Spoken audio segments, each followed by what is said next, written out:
Herkese merhaba arkadaşlar. Kanalıma hoş geldiniz. Yine yepyeni bir video ile sizlerleyim.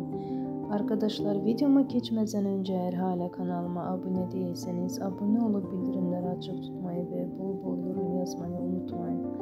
Arkadaşlar şimdilik geçelim videomuza. Arkadaşlar Uzak Şehir Şahin'den kötü haber geldi. Ölerek diziden ayrılıyor. O görüntüleri ifşa oldu.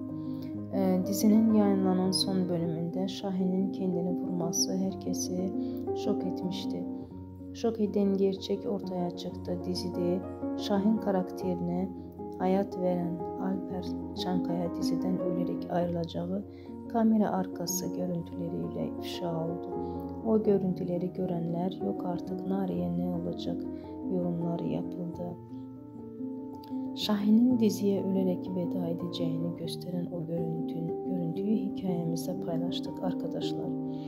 Şimdilik benden bu kadar olsun. Sizlere iyi seyirler diliyorum. Diğer videolarımızda görüşmek dileğiyle. Hoşça kalın. Kanalıma izlemede kalın.